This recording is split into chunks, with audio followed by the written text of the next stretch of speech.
product and this is how they sell it. He just can't say it. It's against his, how would you say, his narrative that he's now. Well, I agree with Marco here, though. I don't think there is a single good MLM company. From what I've seen, every single one has a 99-point-something% loss rate. And I think Marco's right when he's critical of you guys when he says that you can't name a company that has more than 1% success rate. Every single company that's an MLM company. Let me challenge you specifically on the bullshit that you heard that he said that you believed. So I'm fucking calling you out. Yeah. Robert FitzPatrick was on the phone with me after a several-minute conversation about how he said falsely that I was fined and sued. He said I was fined and sued, and I corrected him because in his fucking book Ponzinomics, he accused me of that, and I played it back to him so he saw that that wasn't the case. Now, he read his own book into an audio book. So when I got him on the phone, I said, Robert FitzPatrick, I'd like to know where your evidence come from. You're a fucking researcher. And as a researcher, you accused me and said that I was fined and sued. And I would like to know where your research is so I can go back and correct those people. Well, he called me back and he says, the way it was written, is grammatically it could have been whatever. And I'm like, stop, Robert, stop. Let me play the audio. And I played him the audio where it said clearly, Peter Mingils was fined and sued. And I said, now, I could do one of several things. I'm going to ask you politely to write me something that says that you were wrong. So we had a 30-minute conversation about those types of things. At the end of the conversation, when we were talking back and forth, I realized I'm getting nowhere with this guy.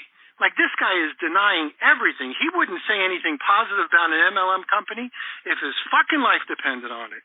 He said to me, so name a good one. And I said to myself, I am not going to give you the credibility nor the challenge of then trying to rip apart any company that I mention. A company I work with, a company I worked with, a company I believe in. I won't give you the fucking time of day to try to tear those people down. Now, I didn't tell him that. I just said, no, Robert, I'm not going to name one. Well, Robert took that conversation and mentioned it to that fucking bullshit artist, Marco. He repeated it. You fucking believe it. So that's wrong. I'm asking you now. That is wrong. What I've read, there is not one single MLM company on planet Earth that doesn't have a 99-point-something% loss rate. Am I wrong? Are there MLM companies? You're totally wrong. You are totally wrong. Are there MLM companies that have a success rate of higher than 1%? Yeah, there's lots of people that have a higher success rate than 99%. 99% might as well. So is there a company that has more than 1% success rate? Yes. Which ones? Because I can't find them. Well, you have to define success too. And Peter, let me back up to your Tim Sales new skin. This is prior to his tools, right? When he built a large new skin business. Did he have retail sales during that time?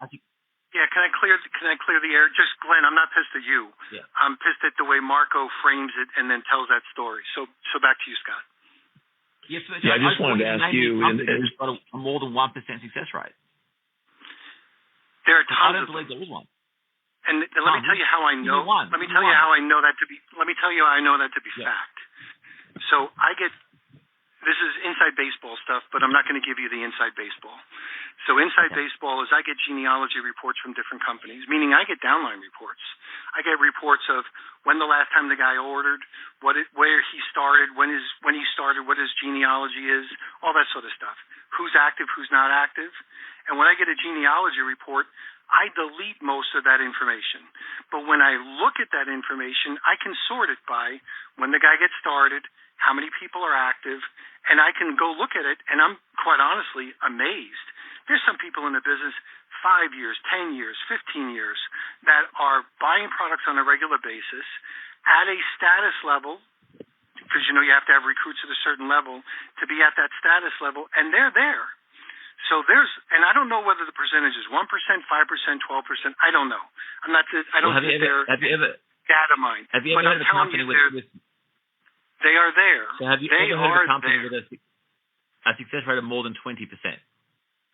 Never more than 5. I would say never. I would say the number is never 20%, but somewhere between that 1% that you're looking at and 5%, or that 1%, and I'm talking long term. I'm talking about like 1% to 10%. There's a lot of people that are consistently building businesses and profitable businesses, and it could be anywhere from 1 to 10% for a lot of companies. If it's 10%, that's terrible. I mean, if there was a burger chain and they were selling franchise